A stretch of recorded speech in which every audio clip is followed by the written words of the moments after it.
चलिए बात करते हैं बॉलीवुड एक्टर सैफ अली खान से रिलेटेड रीसेंट न्यूज़ के बारे में, जहाँ पे इनकी 15,000 करोड़ की प्रॉपर्टी जो है वो गवर्नमेंट ऑफ इंडिया के द्वारा जब्त होने वाली, एक्वायर होने वाली है और जिसको एनिमी प्रॉपर्टी डिक्लेयर कर दिया गया है। तो देखते हैं क्या होती है एनिमी प्रॉपर्टी और क्या है इंडिया में इससे रिलेटेड लॉ।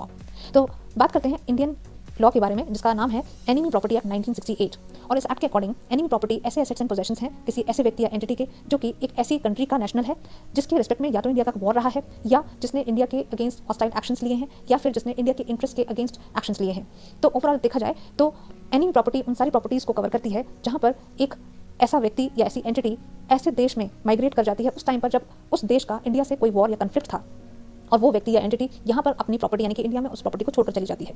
तो एनिमी प्रॉपर्टी में मूवेबल एंड इमूवेबल प्रॉपर्टीज दोनों ही कवर्ड हैं। अब आपके दिमाग में सवाल आएगा कि सैफ अली खान एनिमी प्रॉपर्टी के पोजीशन में कैसे। तो ये कहानी वहाँ से शुरू होती है जब इनके जो ग्रेट ग्रैंडफादर हैं, जिनका नाम था लेट नवाब हबीबुल्लाह खान, ये last Nawab of princely state थे भोपाल के, और इनकी 3 बेटियां थीं, आबिदा सुल्तान, साजिदा सुल्तान और तीसरी एक और थी। बहरहाल हमें ज़्यादा कंसर्न है आबिदा सुल्तान एंड साजिदा सुल्तान से। नाउ आबिदा सुल्तान जो थी वो ऐसी केसेस में जहाँ पे इंडिया पाकिस्तान का कन्फ्लिक्ट था उस दौरान वो पाकिस्तान में माइग्रेट कर जाती हैं। ऑन द अदर हैंड जो साजिदा सुल्तान है वो इंडिया में ही रहने का फैसला करती हैं और बाद में वो नवाब इफ्तिखार खान पटौदी से शादी कर लेती हैं, और उनसे जो उनको एक बेटा बॉर्न होता है जिनका नाम आप सब जानते हैं, जो ग्रेट इंडियन क्रिकेटर भी हैं टाइगर पटौदी या मंसूर अली खान जी,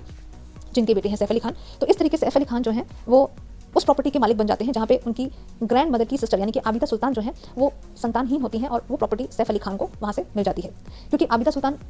उनमें से हैं जो कि पाकिस्तान में माइग्रेट कर जाती हैं और प्रॉपर्टी अपनी क्योंकि यहाँ पर ही छोड़ जाती हैं, इसलिए ये एनिमी प्रॉपर्टी बन जाती है ना। 2014 में एक डिपार्टमेंट है इंडिया में इस प्रॉपर्टी से रिलेटेड जिसका नाम है CEPI यानी कि custodian of enemy property for India, और ये जो डिपार्टमेंट है ये इस एनिमी प्रॉपर्टी को कंट्रोल करता है on the behalf of union home ministry. तो 2014 में CEP डिपार्टमेंट जो है यानी कि custodian of enemy property department ये एनिमी प्रॉपर्टी डिक्लेयर करता है और सैफ अली खान अगेन उसको चैलेंज करते हैं। लेकिन 2016 में अगेन गवर्नमेंट ऑफ इंडिया के द्वारा एक ऑर्डिनेंस जारी किया जाता है जिसके रिस्पेक्ट में ये कहा जाता है कि जो एनिमी प्रॉपर्टी है उसके रिस्पेक्ट में जो लीगल एयर्स हैं उनकी कोई राइट नहीं होगी। इसी चीज़ को 2017 में इन्फोर्स किया जाता है एक अमेंडमेंट से जिसका नाम है enemy property amendment and validation act 2017, और उस एक्ट के according 2 terminologies enemy subject and enemy firm को वाइड डेफिनेशंस दी जाती हैं, और जिसके अकॉर्डिंग जो लीगल एयर्स हैं या सक्सेसर्स हैं ऐसी एनिमी प्रॉपर्टी के,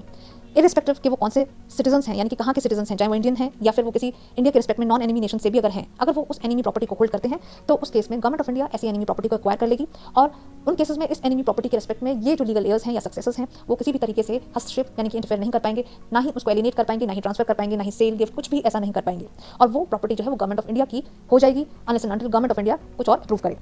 तो अब यहाँ पर ये क्या है कि ये केस अभी भी MP हाई कोर्ट में पेंडिंग है, और सैफ अली खान के पास ये ऑप्शन है कि वो इसके रिस्पेक्ट में एक अपील फाइल कर सकते हैं। लेकिन फिलहाल के लिए जो पोजीशन है वो ये है कि सैफ अली खान अभी मालूम पड़ता है कि इस प्रॉपर्टी को खो देंगे। तो फाइनली जो इस प्रॉपर्टी का कॉन्सिक्वेंसेस हैं, फेट है जो इस प्रॉपर्टी का, वो क्या है कि अब जो इनहेरिटेंस के जो क्लेम्स हैं वो उस 2017 के अमेंडमेंट से बिल्कुल नलिफाई हो गए हैं, खत्म हो गए हैं। कोई एलिनेशन ट्रांसफर नहीं हो सकता है गवर्नमेंट ऑफ इंडिया के अप्रूवल के बिना, और ये custodian of enemy property for India के कंट्रोल में रहेंगे। अगर ये प्रॉपर्टी बिकती है या डिस्पोजल होता है, सेल होता है, ऑक्शन होता है, जो भी होता है, उसके प्रोसीड्स जो हैं कंसोलिडेटेड फंड ऑफ इंडिया में जाएंगे, और इस तरीके से ये जो पूरी प्रॉपर्टी है इसके साथ में इस तरीके से डील किया जाएगा बाय गवर्नमेंट ऑफ इंडिया। और अब बात कर लेते हैं कि वो कौन कौन सी प्रॉपर्टीज़ हैं जो कि एनिमी प्रॉपर्टी डिक्लेयर की गई हैं। तो इनमें से ये लिस्ट है, जैसे कि फ्लैग स्टाफ हाउस, नूर उस सुबह पैलेस, दास उस सलाम, bungalow of Habibi, Ahmedabad palace and कोहे फिजा प्रॉपर्टी। तो आई होप आपको इस वीडियो से इस पूरे केस के बारे में, एनिमी प्रॉपर्टी के बारे में और क्या है इससे रिलेटेड लॉ, ये सारी चीज़ें आपको समझ में आई होंगी। आपका क्या ओपिनियन है इस लॉ के ऊपर? क्या आपको ये लगता है कि ऐसी जो लॉ है वो किसी की इंडिविजुअल राइट्स को वायलेट कर रही है, या क्या आपको ये लगता है कि ये नेशनल सिक्योरिटी के लिए इंपॉर्टेंट है? अपनी राय जरूर कमेंट बॉक्स में लिखकर बताएं, और अप्रिशिएट करें इस वीडियो को अगर आपको थोड़ी सी भी इस रेस्पेक्ट में इन्फॉर्मेशन मिली हो। For the timing, thank you so much for watching analysis law.